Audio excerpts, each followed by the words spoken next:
Et bonjour à tous, et merci de venir nous voir et partager avec nous une heure. Moi, je suis Pascal Blandin, je suis le fondateur d'une société qui s'appelle ITIS.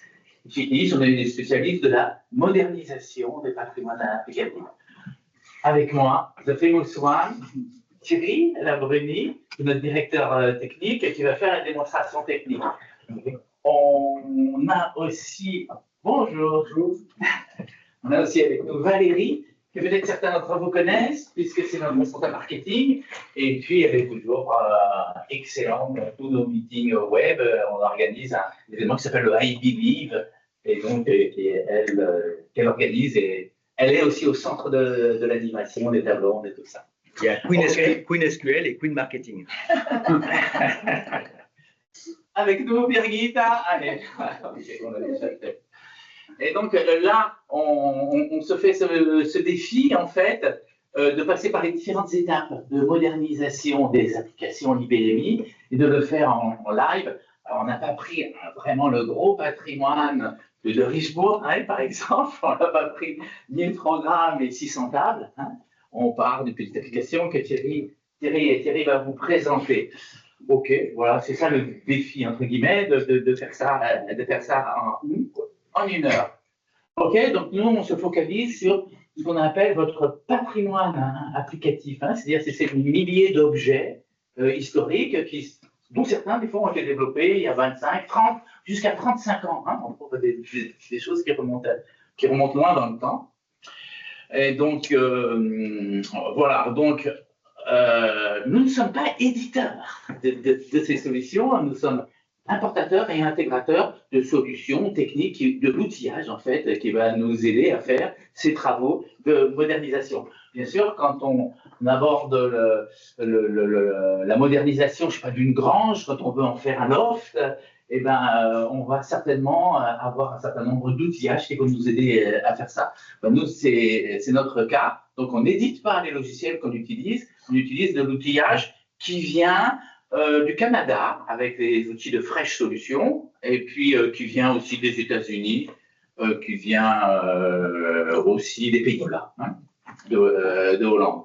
Voilà, nous, on est dans le monde IBMI, on est tombé dedans quand on était petit, et donc on travaille beaucoup en partenariat avec des acteurs comme Gaia Mini System, avec le Common, où en fait tout ce qui n'est pas de notre cœur métier de la modernisation, tout ce qui peut être par exemple de la TMA, des ressources humaines, de la prestation de services, et ben on travaille en collaboration avec ces gens-là de manière à être les plus modulaires, les plus élastiques possibles. Et c'est des gens avec qui on travaille en totale confiance déjà depuis un paquet d'années. Donc nous, notre objectif en fait, c'est répondre à vos besoins de modernisation. On va le prendre comme ça en séquence. Le premier besoin, justement, quand on modernise ou quand on refait la grange de l'arrière-grand-père, c'est de faire un point dessus et d'avoir une vision unique et réaliste et objective de qu'est-ce qu'on a en main. Donc, il est important d'avoir un outil de documentation, un référentiel unique de l'ensemble des objets des systèmes, de toutes leurs dépendances et être capable de tous partager la même vision. Donc, la partie documentation et analyse est importante. Ensuite, on estime que pour rentrer dans des chantiers où on va transformer les choses, il est important d'être aussi à jour en termes d'organisation de l'ingénierie logicielle. C'est-à-dire, on ne met pas des choses en production à la mano, on ne copie pas les données, on va passer par un système qu'on appelle DevOps ou CI/CD. C'est intéressant d'implémenter, hein, ce n'est pas obligatoire, mais pour nous, ça fait partie du processus de modernisation. Ça va libérer également énormément de temps aux informaticiens, puisqu'on sait que quand ils ont terminé un développement, ils vont recopier les datas, ils vont les mettre en test, ils vont remettre des droits de l'autre côté. 20 à 30% de leur temps consiste à déplacer des objets comme ça. Et là, c'est complètement automatisé quand on met ça en œuvre. Il y a différents acteurs. On est un des acteurs, on utilise un outillage qui est très, très international, qui va nous permettre ce qu'on appelle donc de gérer les versions, c'est-à-dire de cliquer sur un bouton quand on a fini les devs et que tout cet ensemble d'objets va se mettre en production, qu'on ait des possibilités de rollback et qu'il y ait une traçabilité dessus. Donc pour nous, ça c'est des prérequis avant d'arriver à la phase vraiment de transformation qui va consister à transformer 3 étages de tout patrimoine applicatif qui sont les bases de données, qui sont les programmes et les interfaces. étages vraiment classiques.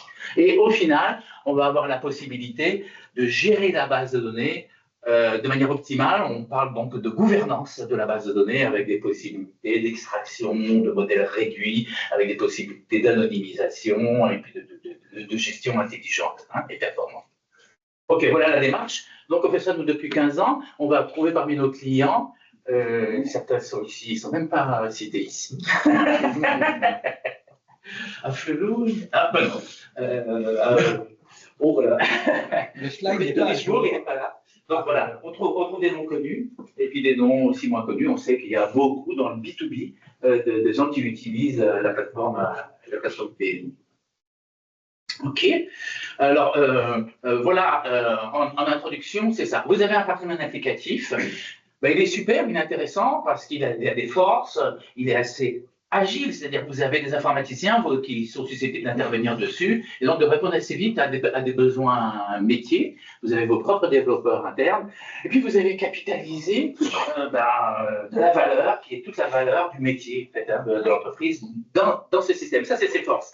Mais ce patrimoine applicatif, il a aussi des faiblesses. C'est qu'une dette technologique s'est creusée en fait, avec le temps. Et puis, on va trouver des choses qui sont non documentées dans des formats de base de données anciens, avec du RPG qui vient de la carte perforée. Et donc, ces langages, ils ne sont pas motivants pour des nouveaux intervenants, des nouveaux arrivants. D'accord ? Et c'est assez peu documenté tout ça. Donc, voilà les faiblesses, les forces. Alors, les risques liés à ces faiblesses, c'est que les temps de maintenance, le budget accordé à la maintenance aussi est croissant, puisque le nombre d'objets se multiplie chaque année. Et la dette technologique nous amène à avoir des difficultés à implémenter les nouveaux outillages. Et là, on le disait aussi, attractivité pour les nouveaux talents, elle est faible. Alors, ça représente quand même aussi des opportunités. Et de dire, si à un moment donné, on se dit, ce patrimoine, comment je vais le projeter dans le temps? Est-ce que je le remplace par un SAP ou hyper loin des effets tunnels avec un numéro? Ou alors, l'opportunité aussi, c'est de dire, il est là, il a toute la valeur métier d'entreprise, et bien, je vais le moderniser, je vais combler la dette technologique et le ramener à l'état de l'art actuel de la plateforme IBMI. Donc, pendant ce changement, je le disais en introduction, il y a déjà 3 premiers niveaux qui sont de dire il faut partager un premier niveau de compréhension, avoir un référentiel unique et partagé pour les équipes qui vont faire de la transformation, de la modernisation, mais également tous ceux qui sont en charge de la gestion de ce patrimoine. Après, derrière, il faut implémenter des choses qu'on appelle DevOps, en tout cas c'est très souhaitable, avant d'attaquer des tâches de transformation. Alors voilà, avant de transformer les choses, Thierry va donc juste nous montrer, c'est le slide suivant, ce sera ça, et va nous montrer qu'est-ce que c'est en fait que d'avoir une documentation unique et un référentiel partagé. Pour cela, nous, on utilise des standards mondiaux de l'éditeur canadien qui s'appelle Fresh Solutions, on utilise X-Analysis. Et avant de parler d'X-Analysis, je vais vous montrer la merveilleuse application dont je vais m'occuper en 1 heure. Alors, voilà, on a pris quelque chose qui est quand même accessible. Donc, on se signe, on arrive sur ce menu-là, on a 3 options. On va aller vite, vous voyez, c'est assez basique, mais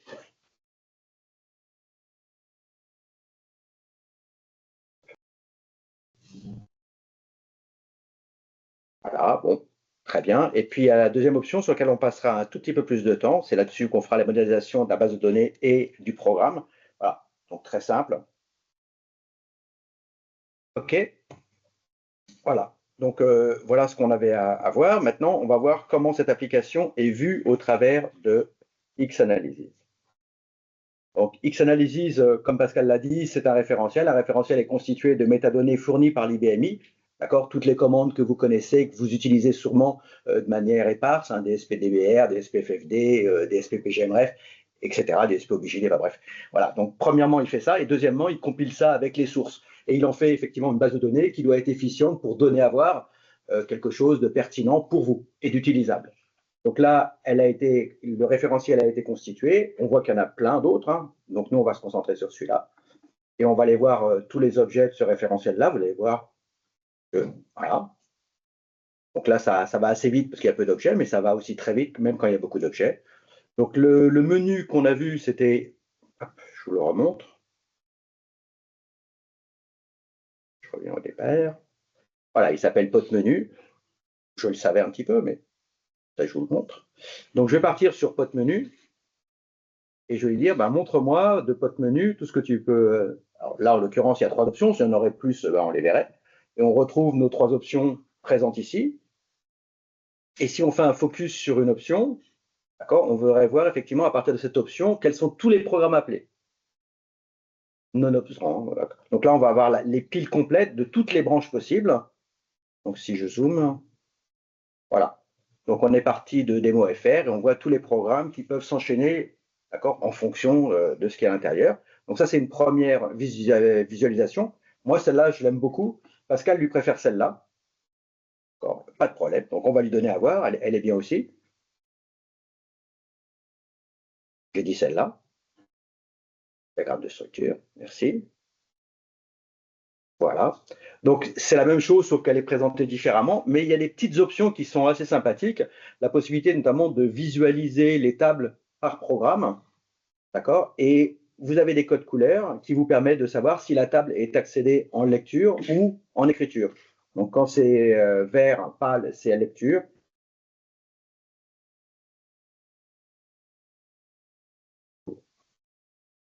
Ou output. Alors, si on aussi on a la possibilité de, si on passe le curseur sur un des programmes, on a un résumé dynamique qui est fait pour expliquer ce que fait le programme. Donc là, en l'occurrence, c'est consultation fournisseur, le titre. Si je me remets en on-over, et là, il me dit effectivement qu'on lit, on lit la table des pays et on lit le fichier des fournisseurs. Bon, ça a été trop vite pour moi, mais faites pas confiance. Ça donne plein d'informations utiles. Ensuite, je vais partir sur mon scénario qui est, je vais regarder ce que ce fichier a à me dire. Alors non, je voulais voir un truc qui est bien, c'est ça. Ce fichier-là, comment ce fichier interagit? Donc ce fichier, donc là en l'occurrence c'est un logique, hein, et il interagit avec un certain nombre de programmes. Et ces programmes, on ne voit dans ces programmes que les zones du fichier que le programme utilise. Donc on va voir que ce fichier-là, il a plein de zones, et parmi toutes les zones qu'il a, dans le programme SUB 298, on n'utilise que ces 1, 2, 3, enfin, bref, c'est N zones, et dans les autres, on voit qu'on n'utilise que la clé, en l'occurrence le code fournisseur. Donc déjà, on a une première information. Donc je continue, vous avez vu qu'on peut rebondir d'étape en étape, on n'est pas obligé de revenir à un point de départ. Donc je suis dans mon fichier, et je dis, ben, tiens, donne-moi la liste des champs qui constituent ce fichier. Donc vous voyez, déjà, il y en a une quantité assez importante, donc c'est beaucoup plus lisible qu'un QDDS SRC. Même quand on aime QDDS SRC, c'est quand même plus agréable. Donc on voit l'intégralité et je vais me poser comme question, effectivement, là je vais prendre le code fournisseur, partout où ce code fournisseur est utilisé. Je vais avoir. Et là il va me lister l'intégralité. Et là, pour tout le référentiel, pour tous les membres sources connus du référentiel, j'ai l'intégralité des lignes où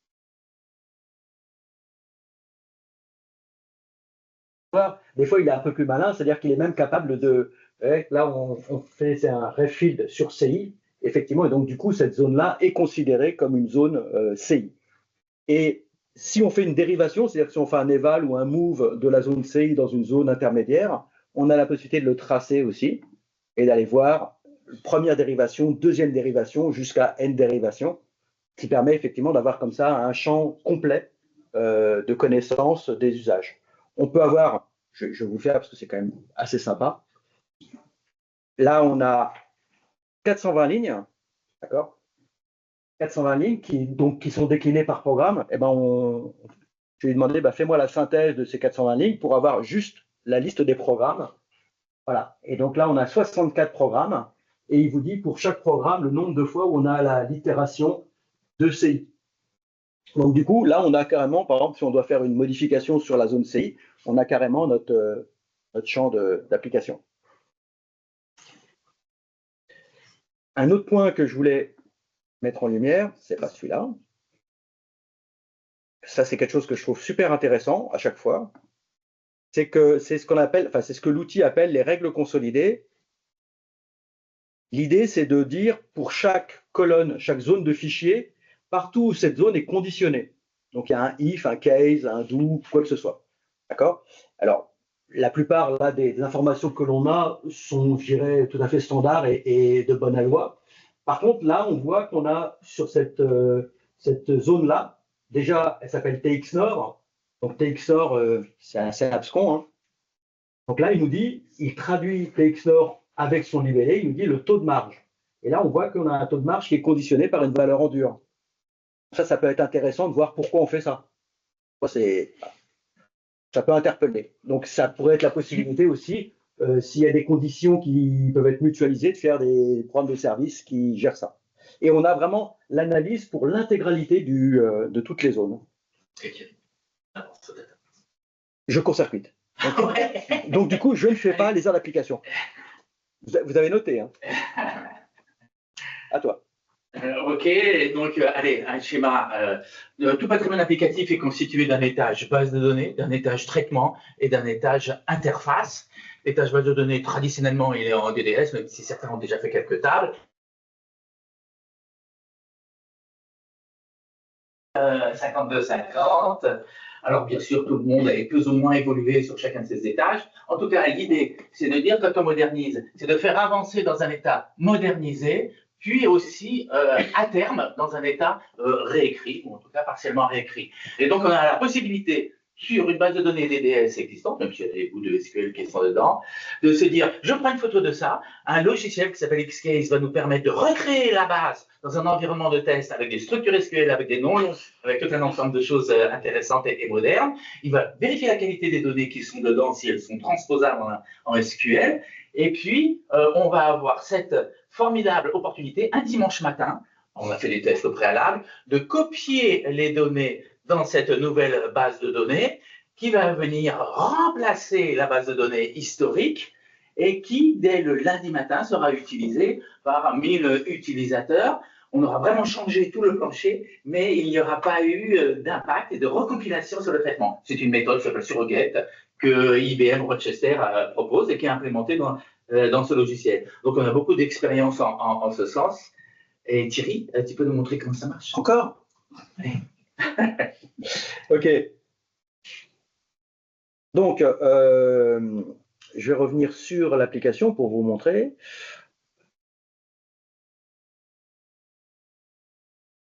Donc là, dans gestion des marques produits, je vais faire un diagramme de flux. Celui-là. OK. Et là, il me dit, ce programme-là, il interagit avec un fichier qui s'appelle N05. Je vais le moderniser. Vous doutez que j'ai un peu préparé quand même? Vous doutez ou pas? C'est possible. Donc, ce que je fais, c'est que j'utilise. Donc là, on arrive dans l'environnement Xcase. La première chose que je fais, c'est que je me connecte à la database. Je récupère les métadonnées, les informations du fichier. D'accord? Donc, je fais un reverse engineering. Là, pareil, je fais un DSP-DBR, DSP-FFD. Je récupère toutes les informations relatives à un fichier. S'il y a des index, s'il y a des vues, s'il y a des triggers, s'il y a de la journalisation, s'il y a des droits. Voilà, la totale. Donc là, je suis dans l'interface. Donc, c'est un outil qui fait la gouvernance complète de la base de données. Et là, je vais utiliser un module qui est la migration en SQL. Donc, ce que je vais vous montrer, c'est le processus interactif. À la fin de ce processus interactif, normalement, on génère un script complet qui fait tout en une fois. Là, on va le faire étape par étape pour vous montrer le processus. Donc là, il y a un premier écran, c'est le paramétrage général où on définit les noms des tables qui vont être constituées. Vu qu'on va mettre des surrogates, la table doit avoir un nouveau nom. Bon, bref, un certain nombre de paramètres initiaux. Ensuite, on choisit pour l'intégralité des tables concernées si on ajoute des colonnes d'audit, une colonne d'entité ou des colonnes d'audit. D'accord? Si vous les mettez en visu ou en cachet. Très bien. Ensuite, on arrive sur les noms longs. Alors ça, c'est pareil, c'est super important. Je me décale exprès. C'est super important parce que vous redonnez du sens à des noms mnémoniques qui ne sont pas toujours pertinents. Hein. D'accord? Common, c'est pas celui-là. Hein. Donc voilà, et là, vous redonnez quelque chose, communication de la marque. C'est quand même beaucoup plus simple et explicite. Donc l'outil est capable de générer. Hop. Si je suis trop long, Pascal, tu me le dis. Hein, parce que Moi, je ne vois pas le temps passer. Voilà, donc là, j'ai utilisé un template et vous avez vu, automatiquement, il me propose des noms. Ces noms, bien sûr, peuvent être modifiés par vos soins pour avoir un vrai sens. Parce que souvent, des fois, le nom tel qu'il a été constitué il y a 20-30 ans, et, ben, voilà, et ça a un peu dérivé. OK, très bien. Donc, on a nommé les choses. Et ça, c'est une étape aussi très cruciale. Et là, dans cette étape-là, on va convertir l'étape DDS en SQL. Donc, l'étape DDS, elles viennent de cette bibliothèque, ITI Spot, et je vais les convertir dans la bibliothèque ITI Spot 2. OK? Donc, je choisis l'intégralité des tables, j'applique la méthode surrogate et j'exécute. Donc là, il exécute en live un script, d'accord, qui ensuite sera isolé dans un scénario. Voilà. Tout s'est bien passé. Donc là, il drop si les objets étaient existants, il recrée les index, il crée le surrogate, et il me dit que tout va bien. À partir du moment où dans la zone, dans la colonne d'erreur, il n'y a rien, c'est que c'est bon. Je vais dans la deuxième étape, où on va copier les données. Donc même motif, même punition. Je copie les données, je génère un script pour copier les données. J'exécute ce script, c'est un script tout bête, hein, qui copie les données et qui réapplique l'intégralité de la journalisation, des index et des LF qui ont été constitués à ce stade-là. Ensuite, troisième étape, là, on fait repointer les LF existants sur la nouvelle table. Les LF garderont le même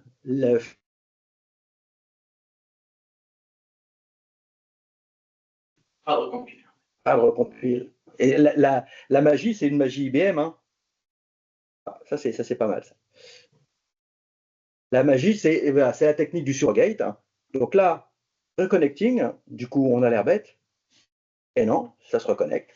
C'est formidable. Vive le RDP. Non, mais toi, tu connais, ça va. Je vais faire une petite danse. Ah, si. Donc, pareil, je migre les LF sur la nouvelle table. J'exécute. OK. Donc là, il fait toute la mécanique qui va bien, pareil avec tous les attributs, etc. S'il y a des vues, il s'occupe des vues. S'il y a des triggers, il s'occupe des triggers. Et si vous avez des CL sur lesquels vous avez des ordres qui concernent des PF, type clear PFM, RGZ PFM, d'accord, il vous fait l'inventaire des CL qui sont concernés. Donc là, en l'occurrence, si je regarde combien sont concernés, il me dit ça va. Donc là, je suis passé en SQL. Ma table est en SQL. Si je vous montre,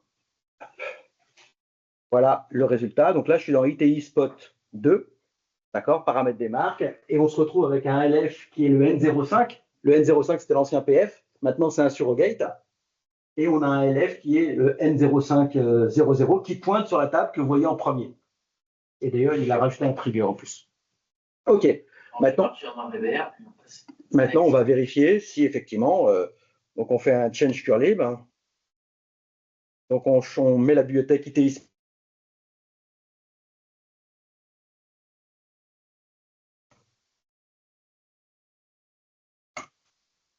Merci. Et donc je réexécute la gestion des marques. Et si je fais un appel système 3 et que je fais un 14, effectivement, on voit bien que le fichier logique qui est utilisé est bien celui de ITI Spot 2 qui pointe sur la table SQL. Elle est pas belle la vie? Just do it. Juste voilà, donc là, ok, maintenant ça y est, on est dans un format SQL, on a copié les données, les gens peuvent être, donc les utilisateurs sont en production sur cette nouvelle base, on n'a pas recompilé. Alors, on n'a pas trop avancé en termes d'intelligibilité, on est par contre portable, enfin, on a gagné énormément de qualité. En lisibilité, on a des noms longs, en plus aussi du nom court qui a été conservé. L'intelligibilité, elle est liée à quoi? Elle est liée aux relations, les relations qui sont souvent dans la tête des informaticiens, qui sont dans la logique de la base de données, mais qui ne sont pas exprimées. C'est pareil, cet outil Xcase donc, va sur les métadonnées et sur les données, va avoir une intelligence qui va lui permettre de checker et de retrouver ces relations. Et on regarde en 3 minutes. Ouais. Tu surveilles le temps. Parce que je me suis engagé à 3 minutes. Donc, OK. Ça va être dur. je sais que ça va être dur. Et hop, c'est fini. Voilà, donc là, j'avais migré l'intégralité des tables en SQL dans une autre bibliothèque, vous en doutez. Et du coup, je vais vous montrer l'atelier. Donc, je vais vous montrer l'atelier de conversion SQL, je vais vous montrer l'atelier de découverte des relations. Et voilà le résultat final que l'on peut obtenir. Donc là, il y a quand même un tout petit peu de boulot mis en couleur, parce que c'est plus joli. Et voilà, donc là, on est sur un périmètre assez restreint, mais sur un périmètre beaucoup plus élaboré, vous avez la possibilité de structurer ça en vous organisant. Par exemple, là, vous voyez, c'est un peu touffu. Vous demandez à l'outil de dire, bah, donne-moi, organise-moi, structure-moi ça en ensemble cohérent. Et il me demande, est-ce que tu veux qu'une table puisse apparaître dans différents diagrammes? Je dis, bien sûr. Et là, hop, automatiquement, lui, il a créé un certain nombre d'ensembles qui correspondent aux clients d'un côté, aux fournisseurs, et là, la partie marque. Donc ensuite, vous pouvez retravailler en termes visuels, graphiques pour pouvoir rendre les choses. Mais du coup, et ça marche vraiment sur une grosse application, quand vous aurez 600, 700, 800, 1000 tables, vous structurerez ça et chacun aura sa propre représentation de l'application. Et quand vous rentrez dans un diagramme, ben vous avez juste un périmètre. Il y a plein de choses à vous montrer, mais j'ai dit 3 minutes. J'ai dépassé? Oui, oui, J'ai dépassé. En fait, donc ça apporte de l'intelligibilité, mais ça n'implémente pas pour autant de l'intégrité référentielle sur la database. Bien sûr, les programmes anciens n'ont pas toujours respecté les règles d'intégrité référentielle. Il y a bien des programmes RPG qui écrivent des lignes de détails de commande avant d'avoir créé le leader ou l'entête. Donc, par contre, on a la possibilité de le faire, mais c'est risqué. On aura bien un batch à un moment donné qui va dire erreur de batch.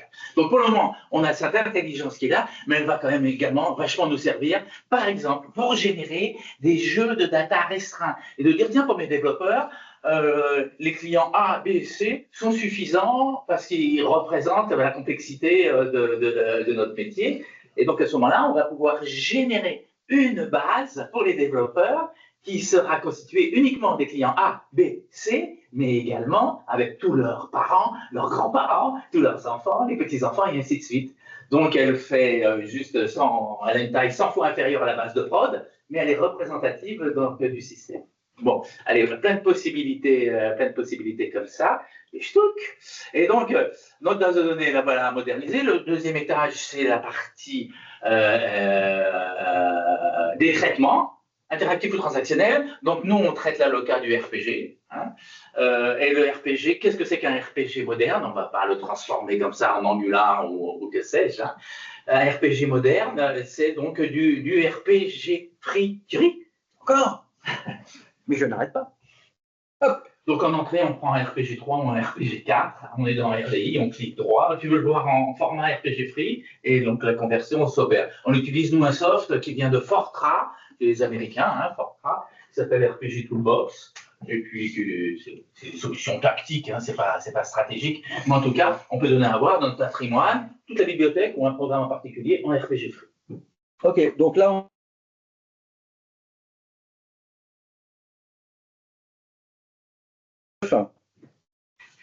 d'accord, qui est dans la pile d'appel, très bien. OK, donc c'est lui. OK. Donc je retourne dans RDI. OK, donc X-Analysis, c'est un composant, une perspective. Hop. Dans mon RSE. Et j'ai mon programme P9 qui est ici, dans UTI Spot, QRPG, très bien. On va le regarder. Il est bien, non? Qui le trouve pas bien? Au fond, là, Et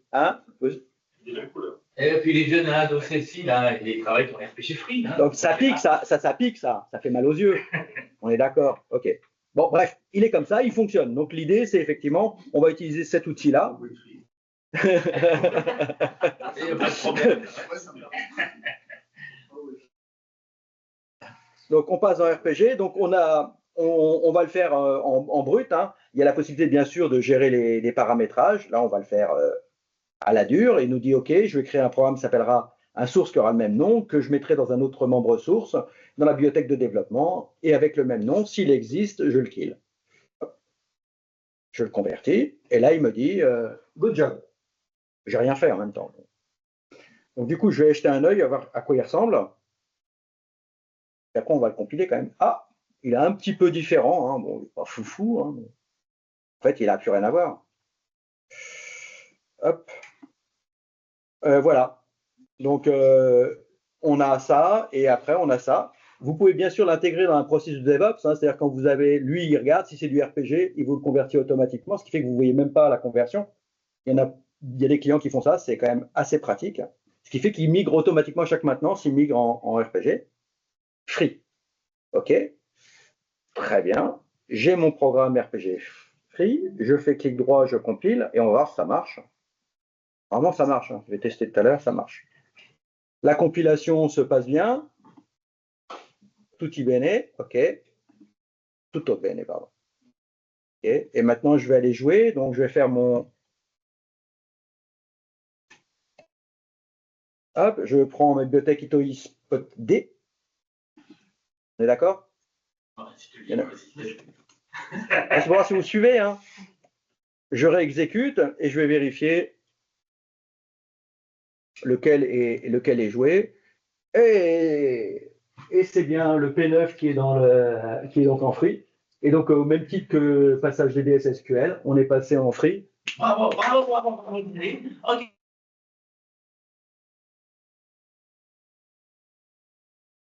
Tu peux mettre en fait. Je l'ai mis. Ah, ça y est, le voilà. OK, donc on a monté dans un état modernisé la database et les traitements, qu'ils soient batch ou transactionnels. Après, il y a l'interface des utilisateurs. Bon, il y a des utilisateurs qui sont fanats du 5250, hein, qui sont hyper vite, qui bufferisent, et donc peut-être c'est intéressant quand même d'arriver à proposer une version web qui soit à la fois exécutable en mode 5250 et aussi en mode navigateur. Hein. Et donc, Thierry, c'est à toi. Encore. Et donc, le 5250, alors, on va avoir la possibilité de le transformer en HTML. Je te nique ton PowerPoint, hein, on est d'accord. Ah non. Eh si. Allez, OK. OK, oui, je voulais vous montrer avant. Ouais. Donc, le but du jeu, c'est de vous proposer, donc, partant d'un 5250, de le réhabiller avec une paire de lunettes pour donner à voir de manière plus agréable, en pouvant l'enrichir. C'est-à-dire, vous n'êtes pas obligé, mais vous pouvez l'enrichir. L'idée aussi, c'est d'avoir quelque chose qui est responsive, c'est-à-dire que vous pouvez le faire fonctionner d'abord sur tous les navigateurs. C'est du HTML, CSS, donc c'est normé. Et vous pouvez le faire tourner sur vos smartphones ou tablettes préférées, bien sûr sur vos ordinateurs. Et comment ça marche? Je dirais même c'est très simple. Ici, bah, vous vous doutez, hein, c'est votre poste de travail, donc un navigateur, c'est tout. Plus de déploiement. C'est joli, déploiement, hein, qui enrichit. Un vrai bonheur. Terminé. Vous avez un navigateur, ça marche. Et toute la partie qui permet de réaliser ça se trouve sur l'IBMI, d'accord? Et tout ce qui est en vert, c'est fourni par IBM. Normalement, c'est en bleu, mais là, c'est en vert. Donc, le serveur Apache, il est fourni, le Virtual Terminal API, c'est fourni, et vos programmes, c'est les vôtres. Donc là, ce n'est pas IBM qui fournit, c'est vous. Et nous, on rajoute que cette brique-là qui permet de communiquer entre le virtual et le HTTP. Et là, hop. Et on dit interface dynamique, en fait, c'est-à-dire il n'y a pas une collection d'un album photo dans lequel on a fait des maquettages ou des choses comme ça. Hein. C'est bien le flux 5250 qui est rhabillé selon des règles. Donc là, on est sur le serveur Apache, on voit que les instances tournent, on en a un certain nombre, et puis il y en a 4 qui tournent sur Presto. Vous remarquez qu'on est sur le 8025. OK, donc je vais me connecter ici. Oups, j'avais dit que je devrais... Ah, ça a été mal préparé, ça. Donc là, je me connecte sur l'application qu'on a déjà utilisée. Hop. OK. Et donc là, le look-like, on peut être d'accord, pas d'accord. Hein. Vous avez vu comment je suis habillé, donc je ne suis pas référent en termes d'ergonomie et d'esthétique, mais quand même. Donc là, on va voir aussi comment on peut le modifier. Donc le menu que vous avez vu juste avant, c'est lui. D'accord? Je vais les mettre l'un à côté de l'autre. Voilà. Donc on a les menus ici qui sont transformés en boutons. Il y a différentes options, hein, il y a des liens. Et les touches de fonction qui sont en bas ont été reportées. Certaines ici, c'est un arbitrage, c'est vous qui décidez. Et d'autres, vous pouvez les mettre soit sur le côté, soit en bas. Pareil, c'est des réglages initiaux. Et ça fonctionne comme suit. Hein. Donc là, le sous-fichier est reconnu, ce qui fait que si vous positionnez votre curseur, les options qui se trouvent en haut, là, on les a laissées visibles pour pouvoir plus comprendre. D'accord? Elles sont reproduites ici et vous pouvez directement cliquer dans une option. Un truc qui est important à savoir, c'est que comme c'est une paire de lunettes que vous mettez sur votre application, 100% de ce qui marche sur 5250 marchera dans cette interface. 100%. Pas de perte. Donc vous avez l'avantage et vous n'avez que des bénéfices. J'ai le temps de présenter l'outil, l'idée ou pas? C'est toi qui décides. Non. Ah bah tant mieux, je bosse plus moi. C'est bon. Donc on a le temps ou pas? En combien de temps il faut? 3 minutes? 4 minutes? 2 minutes. 4.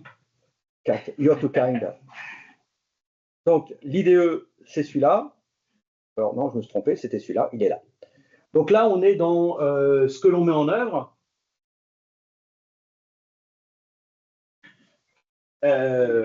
Au travers de voilà, on va faire les réglages. Donc les réglages, c'est assez simple.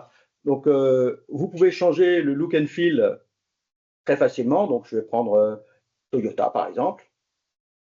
Hop. Et je vais mettre ça en green. C'est joli. Voilà. Vous pouvez changer aussi. Est-ce que vous voulez appliquer? On va l'appliquer. Et vous pouvez mettre les boutons en forme bouton sur la gauche ou en bas. On va le mettre en bas. Et on va mettre les liens, comme Pascal aime bien, en link. D'accord? Et là, si on retourne sur la page active et qu'on se reconnecte, vous avez vu que tout a changé. Donc, c'est la même application, sauf que maintenant, les options de menu, ce sont des liens donc, qui sont cliquables. Et les touches de fonction qui étaient sur le côté sont en bas. Et pareil, l'ergonomie a été changée très facilement. À toi. Ok.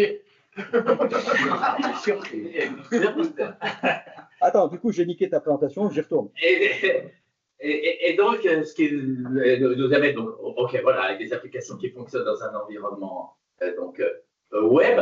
Alors, donc il y a une dimension tactique en fait à ça. On a comme client GLS Logistique et il nous disait, nous on a de la croissance par acquisition. Et là, on vient d'acquérir une plateforme logistique. Quand on a présenté notre application en noir et vert, ils nous ont dit, ah non mais vous êtes mignons. Ils ont refusé en fait chez GLS Logistique les acquis. On dit, nous c'était il y a 20 ans qu'on travaillait en Minitel et donc on ne peut pas travailler avec votre. Donc c'était le point d'entrée avec GLS Logistique. Donnez-nous un truc qui fonctionne sur le web, qui modifie l'apparence. Un truc qui est très intéressant, c'est que nous, informaticiens, on sait que derrière, il y a plein de belles choses qui sont faites dans les applications, dans les bases de données, dans les programmes, que tout ça est complexe et merveilleux. Mais un utilisateur, lui, tout ce qu'il voit, c'est l'interface. Et pour lui, c'est l'application. Alors, il y en a qui disent, nous, on nous fait une application. Les programmes qu'on nous donne pour travailler au quotidien, c'est des trucs d'il y a 30 ans, c'est du Minitel, et ça fait pas. C'est pas tous, hein, mais il y en a. Hein, il y en a qui disent ça. Donc ça, c'est une dimension tactique de dire, ok, au moins eux, je vais les satisfaire, je leur fais une interface qui leur convient.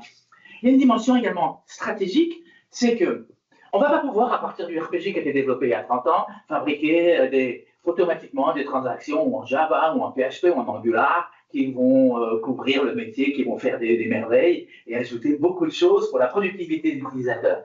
Ce qui fait qu'il va falloir, à un moment donné, ouvrir la porte à ce qu'il y ait des développements neufs, PHP, je ne sais pas dans quel langage, et qui soient capables de dialoguer de manière intelligente avec le patrimoine existant. Aujourd'hui, en tout cas, nos clients le font ainsi.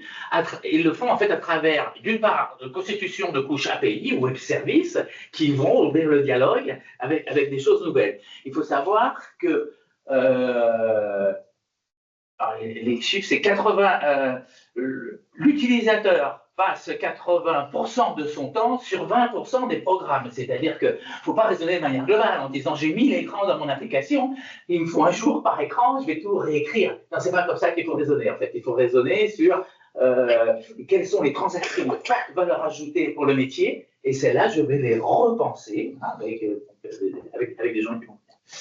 Et donc, à travers une couche API Web Service, voilà, ici on est dans la colonne déjà donc réécrit, où en fait, un certain nombre, quelques applications cœur métier où il y a vraiment la valeur ajoutée de l'entreprise devront être redéveloppées Alors peut-être pas avec des liens directs, hein, avec des liens, enfin en passant à travers cette couche-là pour être développé dans des technologies nouvelles. On voit de tout. Un point qui est intéressant à cet étage-là, c'est de voir que les nouvelles applications en HTML, enfin en nouvelles technologies, elles vont avoir la possibilité de dialoguer en direct avec des applications qui sont passées par Presto et qui sont maintenant en mode web. C'est-à-dire que l'IBMI n'est plus isolé en fait dans son coin, dans une boîte, dans un œuf où on ne peut pas dialoguer avec lui, mais on va pouvoir ici cliquer.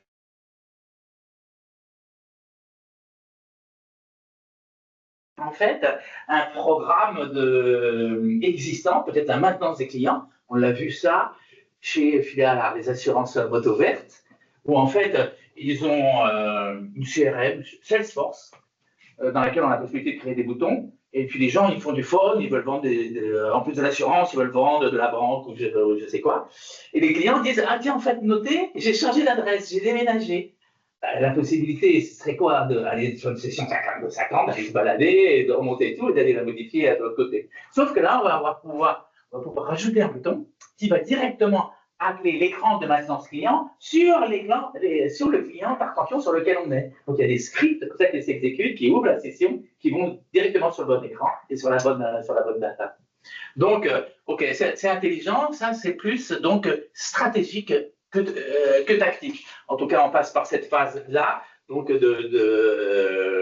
d'écriture des transactions clés. Dans ces transactions clés, vous aurez besoin de nouvelles tables, forcément. Bien sûr, ces nouvelles tables seront les bienvenues dans DB2, toujours dans le même système de gestion tel qu'on a vu tout à l'heure, graphique avec des liens et de génération SQL. Donc voilà, c'est donc une stratégie, une vision d'une stratégie d'évolution que les Anglais appellent smooth et qui va permettre étape par étape, sans risque, sans aucun risque, d'avancer notre système et de l'amener dans un monde réécrit avec des nouvelles transactions, mais peut-être avec encore 80% de notre patrimoine RPG, COBOL, Adelia, Sign-On, Lanza qui fonctionne, qui facture, qui tous les mois fait fonctionner le système. Voilà, c'est une stratégie intéressante. Donc, quand on rentre dans des projets de modernisation, bien sûr que ça passe initialement toujours par une rencontre. Qu'est-ce que vous voulez faire? Où est-ce que vous voulez aller? Et puis après, derrière, nous, on réalise un diagnostic. On aime bien le parallèle avec la grange de mon arrière-grand-père en Bourgogne que je veux refaire. Ben, l'architecte qui est venu dans un premier temps, après qu'on se soit rencontrés, il est venu, il a mesuré et il a dit est-ce que tes fondations elles sont bonnes, qu'est-ce qu'on peut faire dessus. Et donc il faut passer par une phase comme ça de diagnostic. Et à partir de ce diagnostic, on va pouvoir se projeter avec vous donc sur des scénarios, sur des budgets, sur de la planification en fonction de vos ressources, en fonction de nos ressources ou de celles de nos partenaires comme Gaïa ou d'autres qui interviennent aussi dans nos projets. Voilà. Toujours dans la série sans risque, quand on part donc dans un projet, que ce soit database, modernisation, RPG, le RPG Free ou les interfaces, on rentre toujours dans une phase de POC, Proof of Concept, et qui va nous permettre de l'implémenter et de voir comment ça se comporte. De près aussi des logiciels pendant 30 jours, de manière à les Anglais disent try and buy. et essaye-le, et puis si ça te convient, tu donnes des sous. Et tu peux y aller. Et puis après, on rentre dans des projets classiques, projets, chef de projet, de transformation, de pilotage, de livraison. Voilà donc une vision d'un chemin facile et sans risque de modernisation. Il est intéressant parce qu'une réécriture complète, on en voit plein, des autres, la marque, tout ce qu'on a vu ici récemment, qui sont donc dans des projets où il y a 5 ans, ils ont dit on réécrit tout en Java sur base SQL Server. Et donc, dans 4 ans, on aura terminé. Donc, on retire la clé de la S400 dans 4 ans. Et puis, qui arrive et puis qui disent, en fait, on a fait 6 ou 7% de la réécriture. Les patrimoines applicatifs qui ont été faits pendant 30 ou 35 ans, il faut comprendre qu'il y a dedans 200, 300, 400 années hommes de dev. Quoi. Et donc, Si l'interface ça paraît simple à réécrire pour un développeur PHP ou je sais pas quoi, en réalité, derrière, il y a des volumes très très intéressants et des effets tunnels. C'est-à-dire quand on a des gars dans un bureau à côté qui ont réécrit tout ça sur une nouvelle base de données, ben nous, notre système, il vit, il évolue et en permanence. Et donc, comment on va rapprocher l'ensemble, c'est quand même très très très risqué. Et on a plein d'expériences comme ça, mais on ne peut pas en parler. Mais on ne peut pas en parler. Ça aura coûté 100 millions. Non, on n'a pas le droit de le dire. Bon, voilà, c'est intéressant. Donc, c'est étape par étape. Donc, l'avantage d'un projet de modernisation, on est bien éclairé, on l'a fait. On capitalise sur les spécificités donc, du métier, parce que quand même, c'est fort. Si votre entreprise, elle se porte bien, c'est aussi parce qu'elle a des particularités en termes de compétition, en termes d'avantages compétitifs, qui sont aussi codés dans les règles de votre système. Et donc, voilà. Et donc, en le modernisant, on accroît la valeur du patrimoine applicatif, la valeur ajoutée de ce patrimoine. Et surtout, on n'a pas d'effet tunnel. On supprime la dette technologique, donc il fait fuir aussi les nouveaux informaticiens qui n'ont pas envie de se cogner ça. On apporte une performance en montant sur les nouvelles techno IBM et surtout, sans risque, étape par étape. Et un client, là, à côté de Lyon, nous a dit ce qui est important pour moi, ce qui m'a fait la différence, pourquoi on vous a choisi, c'est parce qu'on avance, on monte des marches, mais chaque fois qu'on a à monter une marche, elle est établie, elle est posée, on ne revient pas en arrière. Et c'est vrai, c'est très, très, très intéressant de dire, je peux monter progressivement, mais chaque barreau de l'échelle que je monte, il est là, il est acquis, il est posé. Nous, en fait, on favorise, on pousse énormément la modernisation de la database, parce que il y a 30 ans, quand on faisait des applications, la database, pour nous, c'était une commode dans laquelle on rangeait les t-shirts, les chemises. Et c'est vrai, on voyait ça comme un outil de stockage qui allait servir des processus, qui était notre intérêt principal. Et en fait, en réalité, déjà depuis des décennies, la database, c'est hyper stratégique et c'est le cœur, c'est le cœur de la valeur de l'entreprise. Et donc, pour nous, construire sur un plancher qui est en DDS, tous les défauts d'une base historique, c'est un peu un non-sens, alors que grâce à ces méthodes surrogates qui sont proposées par IBM Rochester, qui ont été outillées par des Américains qui s'appellent Xcase, et on a cette possibilité en quelques mois de transformer la database, de l'amener donc à ce niveau qu'on a décrit là, et de bâtir la suite dessus, quoi. Les nouvelles fonctionnalités, les nouvelles tables, elles rejoignent en SQL tout cet ensemble-là qui est cohérent. Non, c'est pas fini. Et vous? Alors, et vous? C'est ça. Il faut répondre, hein. Alors voilà, interro, flash éclair.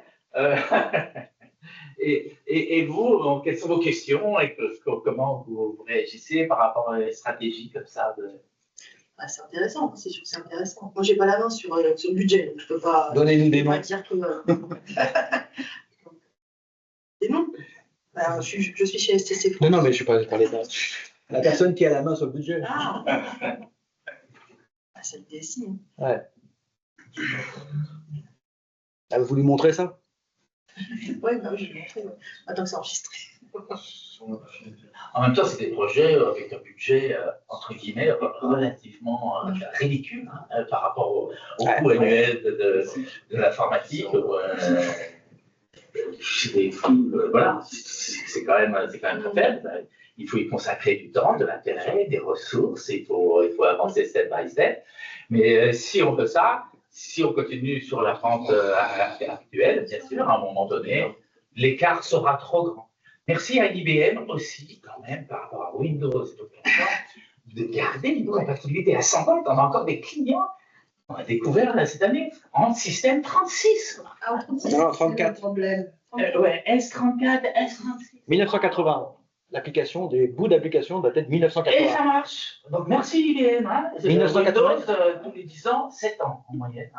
On a la poubelle et on réécrit. Bon, inconvénient, il faut l'assumer. Au bout de 30 ans, on l'a en main, ce patrimoine. Qu'est-ce qu'on tient? Moi, j'ai une question. Good. Oui, sur le premier outil que vous avez présenté, le X-Analysis. Oui. Est-ce que quand on utilise le SQL imbriqué, est-ce que ça fait l'analyse quand même quand on a une opération sur une table d'update ou insert? Est-ce qu'on retrouve ça dans le... Je vais vous répondre quoi d'après vous? Il fait tout. Oui, bien sûr. Ouais, non, pas de problème. Il n'y a pas besoin de déclarer en carte F s'il y a effectivement des accès SQL natifs, il n'y a aucun problème. Il l'intègre. Ouais, ça a longtemps été un truc, un avantage par rapport à d'autres produits existants sur le marché. Ouais. Donc vous avez dans les spécifications, on n'a pas eu le temps de le voir, hein, c'est très rapide, mais comme le dit Pascal, l'outil on le met sur votre système plutôt que de me croire, et vous devez ne pas me croire. On le démontrera chez vous, in situ. Moi, j'ai la main sur rien. Ah ben bravo. Ce genre de choses, j'aimerais bien, mais je peux pas. Et vous avez un salaire quand même. Comment? Et vous avez un salaire. Ouais. C'est quand même plus. Non, mais c'est une blague. Oui. Non, aucun problème, bien sûr. Sur ça, faut même pas l'acheter. De toute façon, quand vous l'essayerez, je ne vous prendrai pas. Mais là, à l'évidence, ça marche. C'est d'autres marques? Non, pas toi. On remarque, dans la présentation, on a l'impression qu'il faut faire le reste, la base de données, etc., avant Presto. Mais quand on a un peu la pression des utilisateurs, tu fais ton Presto, et après, derrière, tu as le temps pour le reste. Oui, ce qu'on n'a pas précisé, effectivement, c'est que chacun fait sa route. Ouais. Chacun fait sa route, effectivement. Là, on est parti sur une route type, mais tu as raison. Ouais. Je sais qu'ils nous pressent beaucoup sur le SSO et le HTTPS. Ouais. Il y a HTTPS et SSO. Aussi à préciser. Oh, s'il y a les clients qui font la pub, maintenant, c'est plus la peine. Non, mais. Non, mais t'as raison. Bien sûr. Bien sûr que la pression, elle vient souvent au niveau des utilisateurs qui leur remontent à la direction. Et la direction informatique en prend dans les dents, ou même la direction générale, voit qu'on est toujours en Minitel. Et souvent, ça passe à travers ça. Pour nous, informaticiens, on sent que stratégiquement, la database, c'est déjà, c'est important à faire. Mais on peut commencer par le haut, l'interface, faire la database ensuite, ainsi de suite. Voilà, on peut passer à n'importe quelle tâche. On en a d'autres. Il y a aussi des grands noms, hein, des noms très connus, qui ont fait que la partie conversion RPG pris. Hein. D'autres que du DevOps. Il y a tous les scénarios. Il y a tous les scénarios possibles. On a des... Moi, j'ai quand même une question, c'est parce que tu parlais d'X Analysis, après tu parlais d'Xcase, c'est deux produits différents ou c'est un qui Ouais. C'est deux.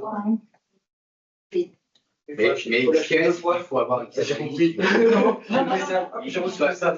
C'est deux produits distincts. C'est du scripting, Xcase est basé sur la database.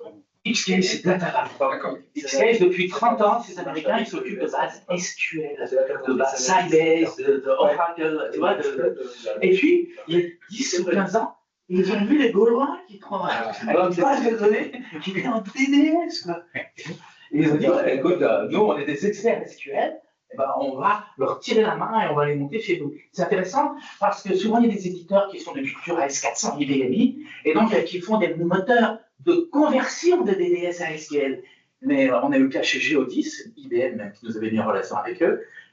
Geodis, ils sont passés sur une de leurs activités, il y en a plein. Ils sont passés de DDS à SQL. Et puis un an plus tard, ils disaient, mais on a quand même toujours les mêmes inconvénients. On gouverne pas la database, elle part en dérive, on n'a pas un DBA dessus, on n'a pas un machin, donc on avait des problèmes en DDS, on a les mêmes en SQL. C'est-à-dire, on n'a pas adopté une culture data-centrique. Mais pas de la gouvernance. La gouvernance. De quel? Gouvernance de la database. Et puis là, chez eux, en 2 jours, là, on a installé, on a regardé les choses, et puis c'était fun. Parce qu'à un moment donné, quand on retrouve les relations comme ça sur une base qui est donnée par Geodis ILB qui est derrière, on retrouve et puis on dit, donc tu vois, là, c'est une relation, celle-là, elle doit exister, mais bon, là, tu vois, toutes ces commandes-là, elles sont orphelines. Mais en fait, il n'y en a que 2% dans la database, donc on pense qu'il y a vraiment une relation, mais elles sont orphelines. Le DSI, il dit, alors à qui on a facturé tous ces transports puisqu'il n'y a pas de client en face? Tu vois des vérités comme ça qui apparaissent. Voilà. en 20 ans ou en 30 ans, bah, peut-être les gens ont fait des batchs, ont mal recopié les datas, et peut-être c'est des nanars qui entraînent dans toutes les sauvegardes tous les jours. Tu vois. Mais ça donne à avoir une database avec un œil de gouvernance, avec des hiérarchies entre les choses, et avec de l'intelligence.